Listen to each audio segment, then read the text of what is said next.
And hello from Brooks River in Katmai National Park, Alaska. This is Mike Fitz with Explore.org, and I will be interviewing the park's wildlife biologist in just a moment. So please stand by. I'll be with you at the top of the hour.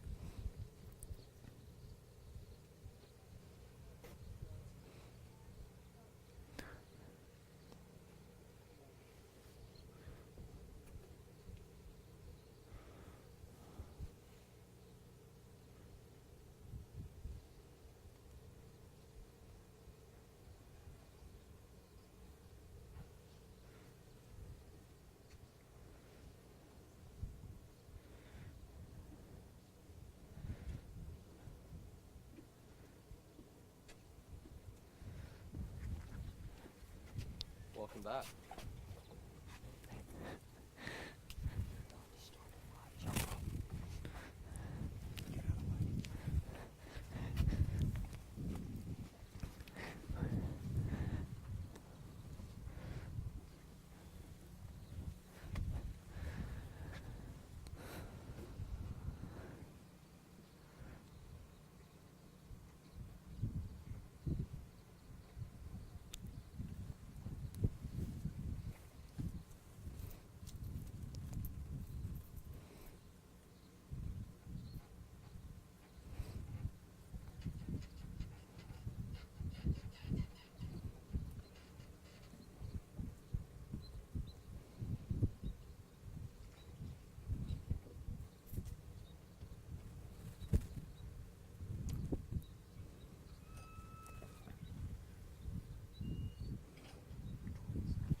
Welcome to Brooks River, Katmai National Park, Alaska.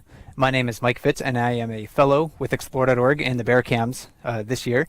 And to my right is Katmai's wildlife biologist, Leslie Scora. So thanks for joining me today, Leslie. Yes, thank you. It's great to be here. It's a great day for this compared to the last few days. Yes, that it's we've actually been having. been really cold, really drizzly, so we have a nice day for an interview.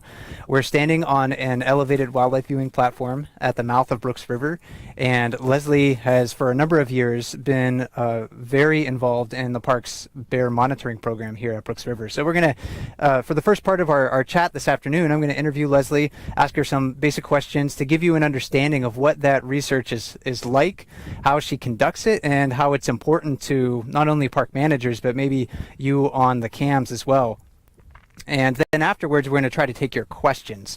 So if you do have questions for Leslie or myself, we'll do our best to try to answer those.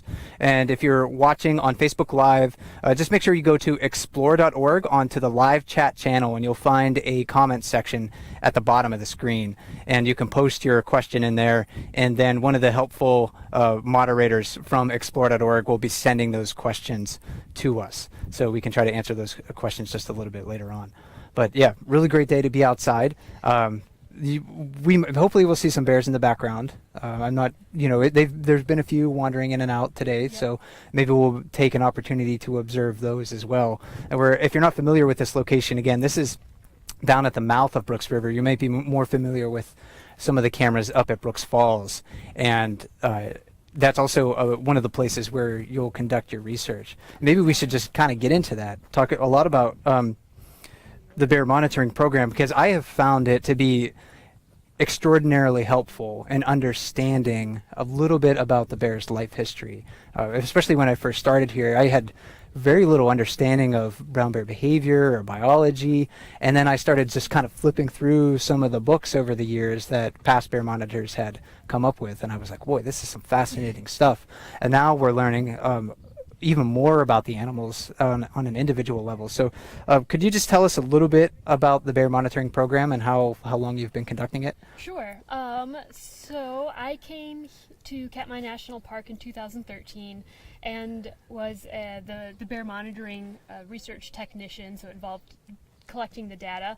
And as of last year, I've transitioned into the biologist role, and I'm now working with the next technician to continue collecting this data. But the It came about mostly because Katmai and especially Brooks River has this unique opportunity to be in such close contact with the bears, to witness them, to watch them. They're willing to tolerate both each other and humans in such close proximity that is pretty unique to this area. There are only a few other places where this can occur, and so the park has then started taking advantage of this opportunity to be able to recognize individuals without tags or collars. And so that's how this program was created. And it started consistently occurring in 2001 and has been occurring ever since. There was some monitoring of bear since pretty good data set. Right, it's a monstrous data set actually, and I don't think there's a comparable sort of study anywhere else on brown bears. I mean, it's such a rare opportunity to observe these bears at close proximity. We can identify them, fairly well. I mean, there are exceptions to that, and we might end up talking about that a little bit later on. But yeah, it's a really a remarkable opportunity here. So many other national parks that I've worked at, I'll catch a passing glimpse of a bear. And maybe the biologists have put a radio collar or something like that on there, but we get to know these bears really, really well while they're here at Brooks River. Absolutely, yes. We have this opportunity to not have to use tagging or collaring, but just to use the bear's physical features. So it's not only cheaper, but it's a great way for preserving the bear's even health and safety and ours as well. And when you're monitoring the bears, you do it from specific locations. What are those locations, and when do you do them from? So the bear monitoring season occurs, we have the July season and then the September season, which I might refer to as the fall season, but it will start at the end of June and go until early August for that July season. Then most of the bears move to either higher streams and to feed on the spawning salmon. So Brooks River kind of usually will become a little bit low-key and less activity with bears. However, last year was a little bit of an exception. Yes. And then back in September, once September then rolls around, the bears will return to Brooks River and feed on the spawning out salmon. So we'll have the monitoring will pick up toward the end of August and continue to early to mid-October. And then we'll pull out and end the monitoring sessions then. But for July, the monitoring occurs at 3 different sections of the river. We have the falls platform where all the fun drama and activity usually happens. Then here at the lower river platform, and then we have a small space in between the two, kind of mid-river. There's a tree stand where we can get some observations where we can see how the bears react to a less human concentrated landscape. So there's not a viewing platform there. Instead, it's just the kind of in-between observation grounds. And then there's sessions down here at the mouth of the river as well. Exactly. Yep. And so you're getting basically you can observe the whole river from the mouth to the waterfall. Exactly. And when the project was started, it was a good way to look at how different age groups or the sex groups were using the river, and if there were any differences between bears who were regularly habituated to people versus not. And so initially we did find through the monitoring program that yes, less habituated bears were tended to avoid this area, the lower river area, until perhaps later in the season after camp has closed. So it was the beginning of the monitoring, and there are still many more uses for the data to come. So you have specific times of the year that you do at specific locations, but what about when you are performing one of those monitoring sessions? So do you scan like the whole entire time, or do you scan like every 15 minutes, or so how are you collecting data during those individual sessions? Right. So the monitoring occurs daily in 2 separate shifts. We have an afternoon shift from 2 to 4, and then an evening shift from 7 to 10. And either myself or the new technician, Tammy Carmack, will be out, and every 10 minutes we'll conduct a scan and count all of the individual bears present at the time, all the dependent bears, or independent bears, I should say, at that moment in time, and record what activity they were currently doing, kind of taking a snapshot in that moment of time as to the bear's activity, and the people that are present, kind of to see if we can tease out any sort of correlation between people presence and bear presence. And then once that scan is completed, we'll go back and try to identify the individual bears just based off of their physical features, physical characteristics, or behaviors, and take photos, write descriptions, and we'll eventually, if that bear has been seen more than 3 times within a season, we will give that bear a 3-digit number unique to that individual, and hopefully try to identify it then the following season and then the following years. If we can't do that, we'll reassign it a number. Like you had mentioned earlier, it's not perfect since we don't have tagging or collaring, but just with being able to recognize classmates in a large school that we had developed, or that we had talked about earlier, like you can start to recognize faces just by how frequently we're able to see them and how up close and the duration we're able to study these bears. And it can be difficult at first, at least within my experience, to try to identify individual bears. You're staring at them and you're like, well, I know that's a bear, but I can hardly tell if it's male or female. But then, when you really start to look at them, you can definitely see some significant differences in their size. And that was actually kind of a follow-up question that sort of leads into the last one, or leads from the last one, is how are you identifying these individual bears? So what features are you looking for in the animals? It's every little detail I can get usually. So scars are popular, especially at the falls. A lot of the big males have big scars either on their neck or on their hips. But it's surprising how quickly these bears heal. And they're shedding their coats in July, and by September when we see them again, they have these new darker coats usually, and we can't see the scars. So I'll only try to use scars when there are some of these younger bears or bears that look very similar to each other, just because they are so ephemeral and quick to change.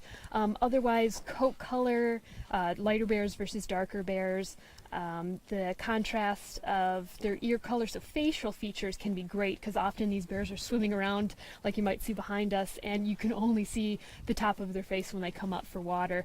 So just their ear positioning, are the ears farther apart or very much on top of their head? Are they kind of triangular shaped ears? Are the ears lighter than the coat or the same color as the coat? Those are often notes I'll take about a bear. And muzzle shape, is it a long skinny muzzle? A lot of the subadults sort of have the skinnier muzzle that might be turned up a little bit at the end, and just sort of those features. And many of the bears will also shed in similar patterns from year to year, so bears that either shed most of their coat except for their head, or for example like 128, her ears will be the last thing that she sheds. So she notice that little, on a few bears, sure. Tufts and pom-poms on top of her head, it almost appears. So little cues like that. And I'd also mentioned behavioral characteristics. It's very noticeable at the falls where there are bears that really only like to fish or are successful fishing very specific areas, the jacuzzi or the fall wall of the falls, or on the lip of the falls. That can be a good indicator of, oh wow, that bear's returning to the lip. That kind of narrows it down to just a handful of bears that can successfully fish there, although I've been noticing this year many new bears trying out the lip of the falls. But any clue we can gather is helpful in recording and trying to then tease out bear IDs from years past. And things change almost like week to week. So when you're watching, I think, a bear in late June, and then all of a sudden you see it in late July, it can look much different, gained a lot more weight, shed out all of those coats. So it's important to consider when you're watching on the cams too, all of the features that you can gather about that bear. Absolutely.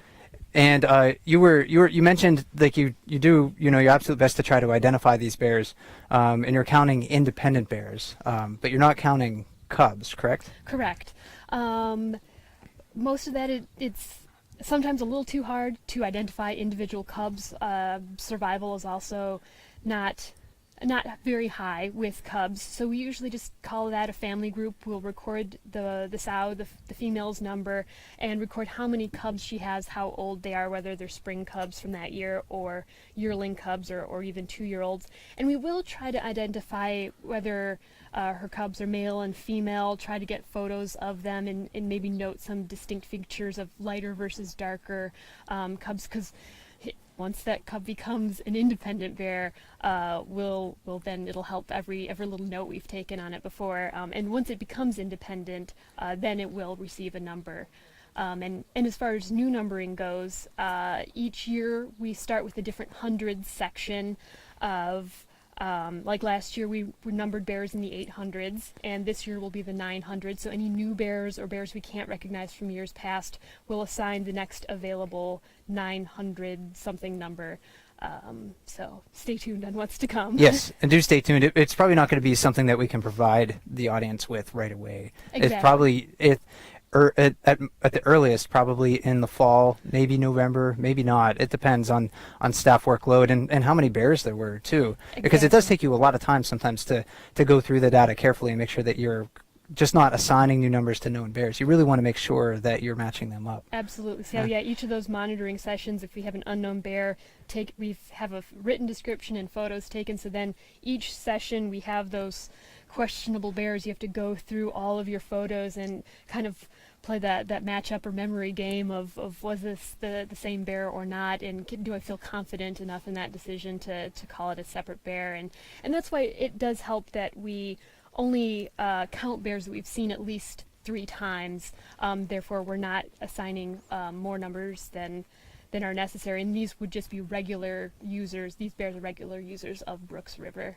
Yeah, so because one bear kind of passing through wouldn't necessarily add too much information to the database. It's kind of important information for sure, but it seems like most of the bears as well come here multiple times during the season. It's not like we just see a lot of ephemeral bears. They just kind of pass through in the night and then keep on going. It seems like once they discover maybe the really rich food resources here at Brooks River, they're going to be around, and you can observe them more often than not. Yes, and that's just another reason that this monitoring has been able to take place. The bears are able to take advantage of this early season food resource that the falls provide, kind of creating a bottleneck for the salmon that are all stacking up behind the falls, and that this opportunity doesn't occur in many other places in even Southwest Alaska. So that's kind of why we're able to make the monitoring possible, and why the bears probably stick around. It's a great food opportunity for them.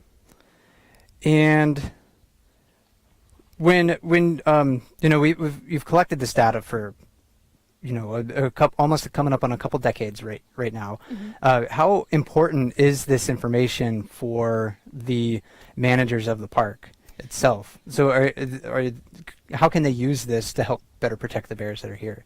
A great question. And initially I had mentioned that the study was looking at how habituated bears, or bears that were used to having people within 50 yards of them, how habituated versus unhabituated bears, if they used the river any differently, or if sows with cubs used the river any differently. And that study did find that, some bears do avoid this lower river area. We can't say for sure that it's because of people, but that's potentially why. And in the future we can then look at numbers in human use of the river versus bear use of the river. But in the future, I'm hoping to use this data to look at survival rates, how they've changed through the years, so we can break down the different age and sex groups, so looking at subadults versus older adults, males versus females, and spring cubs and yearlings. And we can look at this long-term data set since 2001 and maybe even earlier, and kind of start to calculate how many of one of those groups have we seen die or survived, and look at the numbers, and then start to make hypotheses as to why that might be. Is the salmon run really affecting survival or productivity? Is human use, or are the water levels affecting, the river levels I should say, the bear's ability to catch salmon? So that's what I'm hoping to use this data for, and it's been great since I have a solid background from the monitoring, my years being the bear monitor, to be able to go forth and start to use this to the future, and questions that I've had, or even that visitors that have asked me while I'm on the platform. I now want to take them and answer these questions. So yeah, things like that. What are some of the other? There's so many opportunities that we could use this data for. But yeah, survival, how the bears are using the river. And yeah, how abundance has changed through time of bears using the river, and is that reflective of the bear population overall, or is that just local to Brooks River? Maybe a lot of bears decided to use Brooks River for a few years, but that didn't mean that the entire population in this area was changing, or perhaps at park-wide we might have seen some fluctuations, and to then start to ask why might that be? Yeah, there's a lot of questions I think that are yet to be answered, and survival rates, things like that, would be really, really fascinating. Even perhaps reproductive rates with females I can think of, because you talked about it. You record how many dependent offspring a female arrives with, and we have to consider that to be like a minimum estimate, because they could have given birth to more cubs when they were in the den, for instance, and maybe one or two of those didn't survive when they're traveling here. But that can give us at least a basic understanding of reproductivity. Yes, give us a minimum of productivity. As you were saying, we don't get that opportunity to see the initial number of cubs that were born. That's sort of one of the disadvantages with the monitoring data. It's definitely not perfect, but it's an easy and safe way for us to at least collect some data on these bears without collaring or tagging. All right. And there was a message here about a little bit of buffering, so hopefully you didn't miss too much of that, but we'll get a note here if we need to revisit any of those questions. We'll just try to go back to them if that pops back up here. So we're, again, in 300 miles southwest of Anchorage, Alaska, if you're not familiar with this location. So it's an amazing bit of technology that I don't understand how it works fully to make this possible, but we're glad that you're tuning in with us here in the center of Katmai National Park. And a couple of, before we get to some viewer questions here, I think there were a couple of sort of fun questions that I had for you. Oh boy. So, you get to sit along the river for hours and hours each and every day. In fact, a blessing and a curse. Yeah. So sometimes it can be quite exciting. Maybe you get to see things that the cameras don't capture. Do you have like a favorite wildlife sighting so far this year that's maybe a different animal besides a brown bear, or maybe it was a brown bear, just something really fun that you saw? It's amazing, because even though I've been coming back here so long, every individual wildlife sighting is still pretty exciting for me. In years past, I saw a pine marten. Elsewhere in the park, I saw a wolverine once. That was a definite highlight and memorable experience. That was my first wolverine sighting ever. Oh, wow. This year, I haven't had too many sightings while monitoring, just because since I've sort of backed away a little bit from the field work, and now I have to sit more in an office now to start analyzing all of the numbers and organizing. But I have had the opportunity to go on some of the aerial surveys that we do to count the number of bears using different regions of the park. And there I was able to see some caribou while flying over some of the mountain passes. So for me, that was exciting. Okay. Within Katmai. So that was exciting. And one moose that was really high up, not where I was expecting to see a moose on a snowfield still remaining. So I'd say those have been pretty special. It was a gorgeous day, similar to this, to be flying and to visit different parts of Katmai.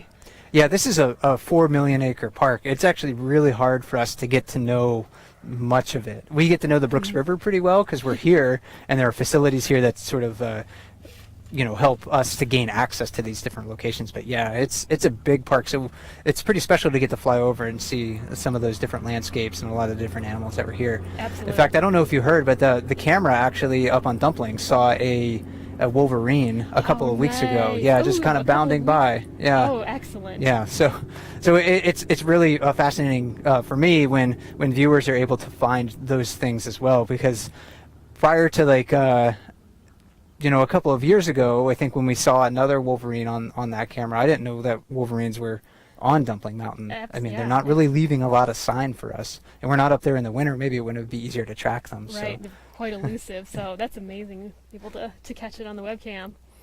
And then going back to bears, are there any particular bears that you enjoy watching? And maybe if you could tell us a little bit why. I mean, there's a lot to choose from. It is. It's so hard watching them for so long. You get to love each one, especially when you can identify it. Oh boy, it's always fun to see each one as they show up at the beginning of the year, just to realize that they've made it through the winter, to see who's showing up with cubs, who's acting more dominant. 409, it's so hard to start naming numbers because I could go through. They all have a little special place in my heart. Mm-hmm. It's so good to see them all. I love how 409 fishes the lip of the falls. Gotta love 410 for just still being around. Hopefully we can see more of her. There's been rumor of some sightings of 410. I have definitely seen her. I can Okay, confirm that she's okay. been around. So I haven't seen her yet, so fingers crossed she'll come back. So yeah, but then it's also really exciting to see some of these younger bears that we've known are cubs, and then we've been able to track them as they become subadults, still identify them. That's the tricky part when they go from being a dependent cub to an independent bear. Suddenly, all the subadults seem to have a very similar. They're all tiny. They're all weirdly shed, and they all look so similar. And that's been the tricky part from last year, and will continue to be tricky this year with the number of subadults that we have. But it's fun. Bears such as 719 to see as she has grown and gone from being a dependent bear to an independent but very I guess elusive or testing her boundaries as a new subadult, and then now she's kind of starting to gain more confidence, and seen her at the riffles and approaching the falls and that sort of thing. So it's fun to watch them grow up. And I also love to see those stories of maturation too. I mean, we see that with young cubs, when they maybe first show up along the river, how timid they might be. Mm-hmm. And then we're seeing with 435 Holly's cubs this year, they're yearlings, they're well fed right now, they're getting a bit bolder. So we get to see those stories from, not with the older bears, we get to see it with the maturing bears and those subadult bears, those juvenile bears. And then we get to see that in the cubs. So those are a lot of those fascinating stories to pick up on and to watch. So yeah, I think each one of the rangers here, even if we don't admit it, we have bears that we like to watch, and some of us, it's harder to drag those stories out than others. I've been a little hesitant, but there are many bears that I also like to watch, because they tell us some really important stories about the bear world. So those are a couple of fun ones that I had for you, but now we'll try to get to some audience questions. Sure. If you don't mind.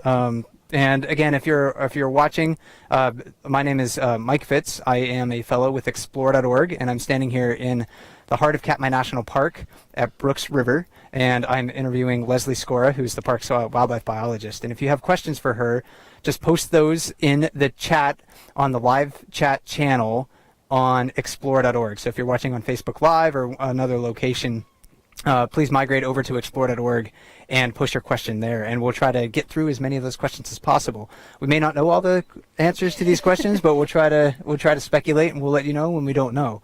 And sometimes, people stump me, and then I have to go look it up. So it's a great way to learn things. It inspires me to go to graduate school to answer some of your questions. So. All right. Well, there you go. And I think we touched on this just maybe a little bit before, but people were kind of wondering about what percentage of bears, of the population of Katmai as a whole, might go to Brooks River. Or is it what we're seeing here on the river a certain percentage of the population, or is that something that we don't know? Right. We don't have a good understanding of that at the moment. Population estimates park-wide are quite difficult. We've done them in the past, in the early 2000s. It requires many small planes in the air at one time. It requires a great weather window to be able to get that many planes flying at the same time. It requires several pilots, several staff, and somebody to have planned it and the funding to do all of that. And as a result, we have not been able to regularly conduct these sort of park-wide population estimates for a while. But that's the great thing about this monitoring data, is that it can be a window into how it's been fluctuating since then, which will allow us to kind of improve our estimates. So back in the early 2000s, we knew that or at least the estimate of their population was around 2,200, I believe. And at that same time, here at Brooks River, it was around 100 bears individuals that we had seen for that season. So we were kind of discussing earlier, maybe 4%, but as I was mentioning earlier, what bears are using Brooks River may not necessarily relate to the entire population. So has the whole population gone down since then? Potentially, but since we saw a dip in the number of bears using Brooks River up until a little after 2013, but then it's been increasing since then. So that's hopefully that's what I'm hoping to answer one of those questions in years to come. Is how do the trends of Brooks River apply park-wide?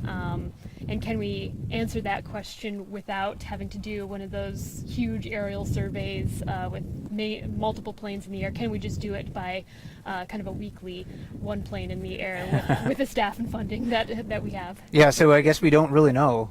It would be fascinating if I think that information could be, if there was some correlation that could be made, because if there is if the bear population on Brooks River is reflective of as a percentage of the population of the whole park, then you could just count bears here every year and be like, oh yeah, we have 50 bears here, that means there's this many bears in the rest of the park. It would actually save a lot of time and effort and fuel and costs. So yeah, that would be really fascinating to find out in the future.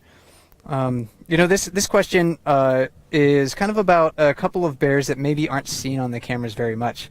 And I'm not sure if we're going to be able to provide much information about them, but people are just sort of wondering if you've had the chance to observe 477 and number 51, frequently this year, if there's anything that you could kind of give us, any information about those bears that kind of we get glimpses of on the cam, and I don't know if they're using other parts of the river or not. Right. I haven't noticed 477 yet this year. She could definitely be about just kind of one of those things of Tammy's taking over more of the monitoring, and plus webcam viewers have the wonderful opportunity to watch almost day long. Yeah, they're watching 24/7. We have to go to bed, unfortunately. Exactly. So. Yeah, and when the Falls platform closes, and all that. So the webcam viewers, you probably have a good insight as to her. If she has been present more, but she has not yet sort of made the official count yet for July. And 451 she has been seen. She's a little on the skinnier side, but still had all three of her cubs as yearlings now. And there's no reason to think that she's not going to be successful. Sure, when I first ID'd her, I believe in 2013, she had a significant limp. I remember that. Yeah, she would almost never place any weight on that foot. Right, and to see a bear like that in this environment, you wonder if they'll be able to survive. And she's still, if you look very closely, you can maybe see a slight difference in gait as she uses that leg. But it's just remarkable that she just seems to be almost 100% healed, basically, and has reared her cubs as yearlings now, and she's been gaining weight from the few times that I have seen her. So hopefully, fingers crossed, things keep going well for her, and there's been a good salmon run this year. The water's a little higher, so maybe it'll be a little more difficult for bears using the lower river to be successful at dash and grab fishing, but There's still plenty of carcasses and things that wash down, so it's always interesting to see how those bears fight for survival. And if you're not familiar with 477 Sarah, she's an older adult female, she has pearly white claws. I mean, they are bright white, like ivory almost. So if you see a bear on the camera with bright white claws, and not just light colored claws, I mean like pure white claws, Went to get a that's manicure her. done. Yeah, that's probably her. I don't really know of another bear right now that's roaming around the river that has those claws. Right. I mean, 435 Holly has some lighter claws, but she's lighter herself. So whereas 477's a bit darker.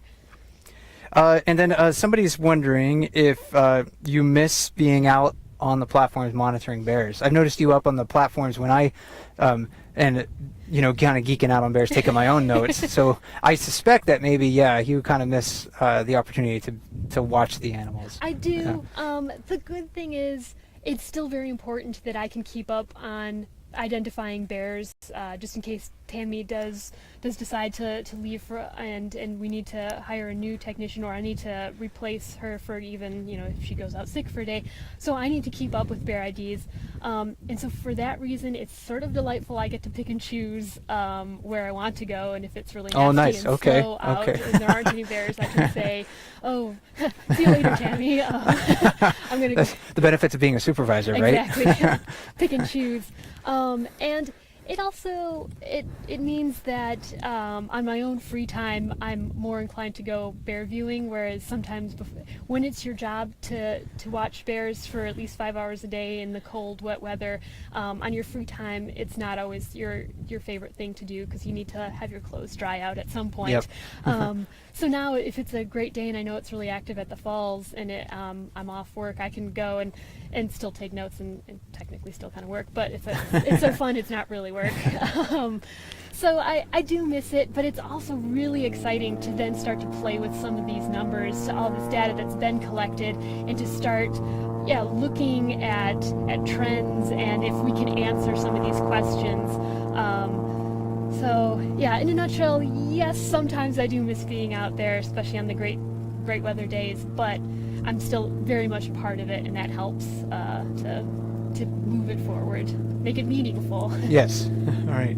And what about your sort of bear viewing chair, that tree stand that you have? It's hard to see on the cams. Occasionally the cam will pan down river from Brooks Falls, and they'll zoom in and they'll see the riffles area. And if you have a sharp eye, you can kind of see where that is. But people are wondering, what's it made of? How do you get up into it? And how far up and down river can you see from there? So I guess a three-parter. Sure. I'll try to remember all three. Yeah. How do you get up? How do you get down? What's it made of? Actually, maybe 4 parts. Okay. It is made of just lumber. It was here before I arrived in 2013, but it needed some structural rehabilitation. So just kind of lumber that the park has had and put together, and it's attached to a tree, but it needs front supports from the tree. Maybe that webcam viewers have noticed we do have a number of dead spruce trees in the area from the spruce beetle that's come through. So the number of living solid spruce trees in the area is getting fewer and fewer, but we do have one that's still living, and we're kind of supported by that tree. Although the bank below it's eroding, so we'll see how long the tree stand lasts. But made out of wood. The supports for it actually form a ladder, so we can just climb straight up, and bears can walk underneath. And we try to make it so that it's usually just one person, but occasionally 2 people will be out there, and we're just being as quiet as possible so that bears don't recognize our presence there. Now, bears are excellent with the scent of smell, so they may know that we are there. They just don't give any visual cues, but we're also not there making any noise, and the whole area probably smells like people, so whether or not they can distinguish us being there versus not, we try to keep it minimal at least. And we can see up to the riffles, looking upriver, and then looking down to not quite where you can see from this viewing platform. And you can see the falls platform from it as well, since the camera can kind of see Okay. us from there. So if you're on the falls platform looking down, you're seeing a similar scene to what is visible from the cut bank. We just have a little bit closer view for bear identification purposes. And that distance from the falls to the cut bank is quarter mile or something like that? Right, yes, okay, yeah. So just a few hundred yards, I think. And I've also heard some pretty good stories about other animals from the cut bank. You said you saw a pine marten from there in the past. I've heard about some curious magpies recently that have come up and sort of like landed on your feet while you're sitting there. That's very true. Yeah, in the fall, usually they seem to be a little bit more bold and curious. Perhaps the young from that year are just kind of testing the boundaries. But yes, I've had them land on my shoe and sort of start to pick at either the clipboard that I'm taking notes with. Oh, wow. All right. And that sort of thing. So it's kind of fun to to experience wildlife that close. And that's, it would be really difficult and perhaps unsafe to try to do that sort of same thing on the ground at Brooks River here, because there's just so many bears. In fact, I was looking down river towards, were you up there last night? I think it was actually Tammy. Was it Tammy up there last night? Okay, yeah. I was looking down river last night and I saw somebody in the stand, and there was a bear sleeping underneath it. So if you tried to do that monitoring from the ground, you'd be always risking these really close encounters absolutely. with bears. Yeah, having to either move out of the way and miss a scan, or then affecting that bear's behavior. And obviously that bear that was sleeping below Tammy was not affected by Tammy's presence there, and felt that it was a comfortable place to take a nap. The hard part is just if the sun is setting and it's the end of your shift, it is always good to be able to go home at night. Luckily, in the summer here in Alaska, we have plenty of daylight. So. Yeah, not so much the case in the fall, though. It's when you do your monitoring sessions, you start sometimes in the morning in the fall, and it's pretty dark, isn't it, when you come here like October 5th or whatever to do a session, and there's bears everywhere. Right, and we try to only monitor in the dark or in the light. It's not very helpful if it's in the dark. We haven't worked on our infrared vision capabilities yet and being able to identify the bears. So yeah, we'll try to change the hours so that we're only monitoring during the daylight. But yeah, that when evening comes, sometimes you have to use your best judgment and actually cut the session short if you see a bear wandering your way on the cut bank stand, and if that bear might sit down and take a nap, which so many of them are apt to do in the fall when they're full and satiated, then I'm like, okay, we're just going to leave 20 minutes early and not have an issue. And that's a pro tip for anybody who's thinking about visiting in the fall, I think, because if you're standing here on the wildlife viewing platform and you see bears like 409 or 410 get out of the water, it means they're taking a nap. So if it looks like they're going to do that, and they're going to do that in the vicinity of the trail or the bridge, you probably should try to get to where you're going. So keep that in mind if you're coming to visit later this year, because both of those bears love to sleep down here. So, and if they're not fishing in the water, they're up on the bank sleeping. And in your experience, which bear is the most easy to recognize? Is there like one or two that you can just kind of glance at and be like, yeah, I know who that is? It would definitely be some of the older bears that are very consistent in seeing year after year. I mean, we definitely have older bears that may only visit in fall or have skipped every other year. So some of the bears that are usual suspects have come to know very well. I'd say 409 bead nose it just has distinct characteristics, having a darker body with the almost silver tipped ears and very wide set ears, so she looks like she has a broad forehead. And 410 has the distinct profile. She's one that, yes, some of the bears, you need them to almost give you the profile look in order for you to identify them based off of their features.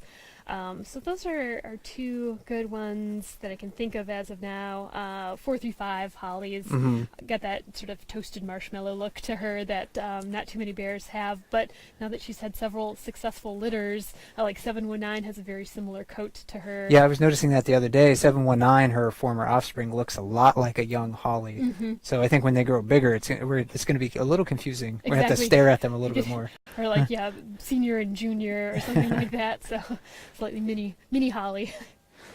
And not necessarily related to your bear monitoring research, but people were just kind of wondering about cubs, of course.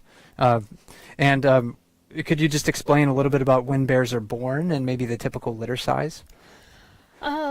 Well, the litter size will vary depending on the fat reserve that the female has from the previous fall. They'll be born usually January, February, and be pretty tiny, and then will be growing rapidly. Since then, we see. It's hard to say. We'll see anywhere from 1 to 3, sometimes 4, as cubs for litter size, and then survival can be anywhere around 33%, but that's from a study from a while ago. So, like we were mentioning, it'll be good to update that number as best we can using the monitoring data. So the survival may not be the highest, but we still have a healthy bear population, and that's actually pretty good worldwide. Yeah, Katmai is, I think, one of those few places where the habitat really remains intact. I mean, there's almost no development here. Brooks River is like the biggest hub of development, really, within the park and preserve. There's a couple of tiny lodges here and there, but it largely the park is undeveloped. So bears have space to be bears, and it's kind of if there's some sort of disaster that befalls, sort of like the rest of the bear's habitat, there's this one bastion of healthy habitat here that could be very important for their long-term survival as a species. And yeah, we've had very good and healthy salmon runs for a number of years coming in through the Naknek drainage and up through that feeds into Brooks River, so that provides a great food resource. And since bears are just so opportunistic, they also have the other game that lives within Katmai. So they can be eating moose calves and the vegetation, and they have a number of options if one were to sort of fail. And as a sort of a follow-up question, this has a little bit to do with cubs. Is can you recall a year and that had the most cubs within your experience? It seems like this year so far we're not seeing too many. There's a couple families with yearlings, and there's one mother with a single spring cub, but we haven't seen too many this year. That's true. Mosquitoes. I want to say, at least from my experience starting in 2013, it's probably been a year or two ago that I've noticed the most cubs. Okay. But probably more like 2 years ago, and now many of them have become. Seems like those are all the little bears running around that we now. look at and we're like, oh, I don't know who might be. Exactly. And like in 2013, I think there was only one set of spring cubs and one set of yearlings for that year, at least in July. And so it has been increasing since then, but since we have a decent number of just returning regular bears, if many of the females are pregnant or have litters for 1 or 2 years, it kind of reduces the number of then available females for following years. So I think we might be kind of in a little wave cycle where many of the females had litters a couple years ago. So we'll see if things are successful and they're able to put on weight, and it's also a variety of factors that go into the productivity of these females. So perhaps in a couple of years or next year even, we'll see another sprouting of cubs. And from my observations, and of course I'm not doing as systematically as the bear monitors are, but I've not yet seen some of the really big sort of mature females that were single last year, like number 402, number 94. There's a host of others, and that one possible explanation is that they have young cubs. They just haven't kind of made it here to Brooks River yet. So maybe they're feeding somewhere else, or they just decided, you know what, I don't want to deal with it this year. That's a very good observation, and we've noticed with the monitoring data that sometimes sows with spring cubs in particular will skip a year at Brooks River. They may feed elsewhere. We're not exactly sure where. But then they'll come either when they have yearlings or once they're single again. So it may be, yes, that some of those females are either waiting later or skipping the year here. And that might have to do with the fact that the falls creates a very competitive area for fishing, and especially with all these dominant males around. It might be that they're just trying to create a safer environment for their cubs, and so they'll just opt to not go to Brooks Camp, but to go to some place that may be less it won't be as easy to catch salmon, but it'll be safer. Yeah, I think those decisions of risk versus reward in the bears' lives is really on display with mothers and cubs. They do change their behavior depending on their ages. And this year, yeah, look for 435 Holly. Up at the falls occasionally, something she doesn't do when she has young cubs. She's down here. And last year it was a little bit of a different dynamic because there was a lot of fish here, and there's a lot of fish here this year, but really the main difference down at the mouth of the river is preventing a lot of bears from fishing here is the water level is just pretty high. So the salmon just have a lot of escape routes right now. You're right, absolutely. And have you noticed any like new bears this year that haven't been seen at Brooks River before, maybe the ones you don't recognize? Every year, yes. Every year? Okay. I don't know that we have a particular bears yet that we know for sure we'll be getting new numbers, just because we're still in the stages of, if we see a bear that we don't recognize, we're going back into our records from years past to see if they'll match up. We definitely don't want to force them to take on an identity that's not theirs, but they don't always shed the same way, or sows with cubs may not shed as early or with the same pattern. They might, since they may be skinnier than normal, they may keep their coat a little bit longer, so they'll look different. They might be skinnier, or just we haven't seen them for several years, so as they're aging, they'll look a little bit different. But there are a couple of those sort of older bears that we feel like maybe we've seen them before, but they may end up with new numbers this year, or we just haven't seen them, and we will assign them numbers. And then otherwise there's probably going to be a handful of sub-adults this year that were yearling cubs or 2-year-olds last year that were still dependent, and we'll probably get some new numbers if they make the scan at least 3 times within the monitoring session. Yeah, there's actually a couple of pairs that look like two different bears that look like they could be siblings that are sort of running around.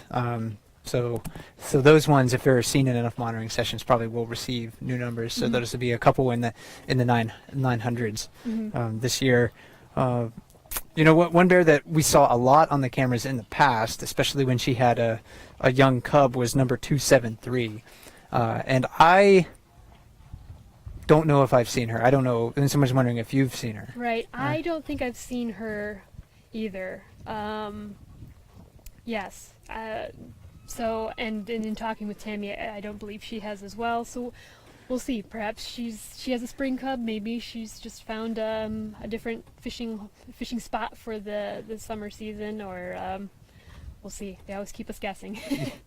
Yeah, for sure. And again, it's not uncommon for bears just to kind of change their habits. I mean, they are very habitual creatures. You can kind of guess that they want to go to the waterfall and fish, but yeah, they'll end up changing their behaviors and their patterns of movement quite often from time to time. And we touched on this a little bit earlier in the chat, but people are kind of wondering about the factors in the environment that may increase or decrease survival rates in the bears here. We know that salmon availability probably definitely has it may be the number one factor. You certainly couldn't have really high densities of bears here visiting Brooks River without salmon. But are there other factors that might increase or decrease survival rates? I think water level, the river level here, that's definitely one thing that I'd like to look at, and we have collected some data on how that's changed through the year and within years, because as we had mentioned before, last year was a relatively low water year, especially here at the mouth of Brooks River, and it seemed that made it easier for bears, especially the younger subadults or sows with cubs that were using the lower river, to be able to use that dash and grab technique and be successful. So that's another thing I'd like to look at. And it can be so many other factors. The problem is having data that goes back the same amount of time and has been collected as the bear monitoring data. It would be nice to look at perhaps some climate factors, perhaps just den survival, as to how does snowpack play, and spring warm up and thaw. We can look at some of that just from the organizations that regularly collect the data, but it's not.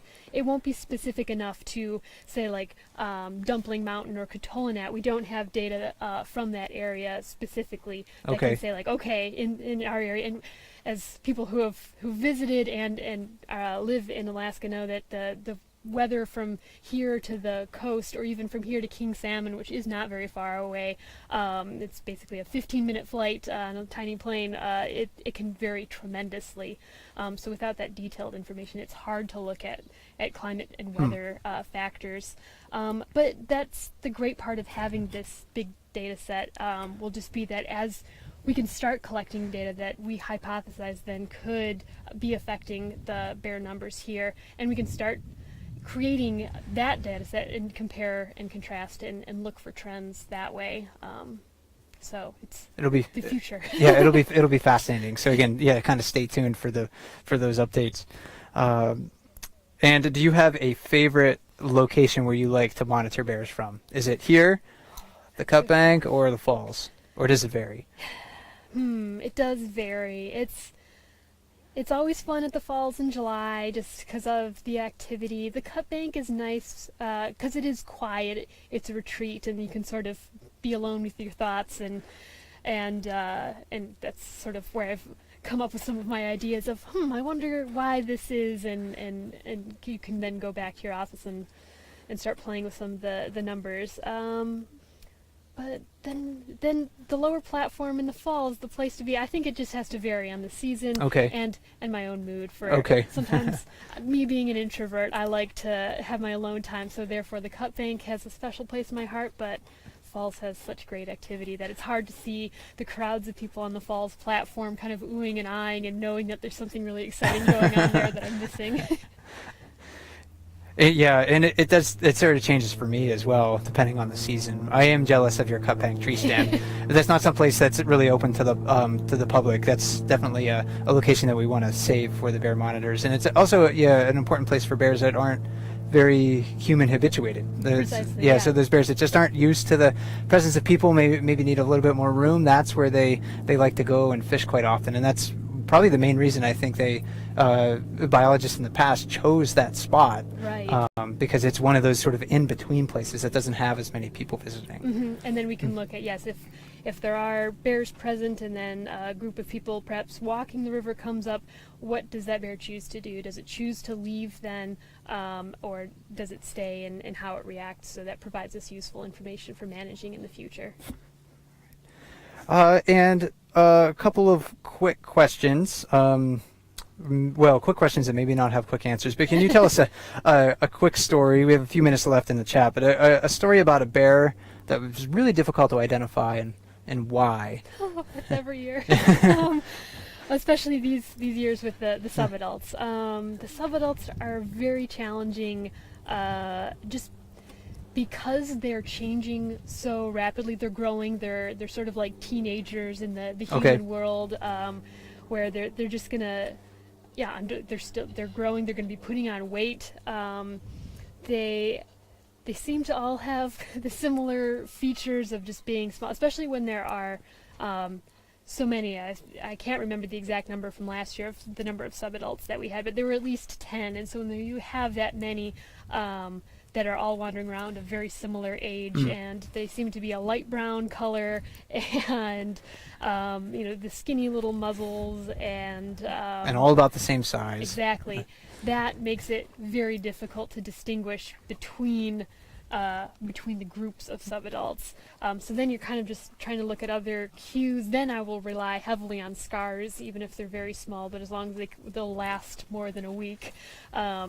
I'll then use that. Then the claw color, the slight differences, because you'll have bears that have just totally brown claws, and then some that you can see just the tips of them might be tan tipped, I call it, or just a little bit lighter. And other little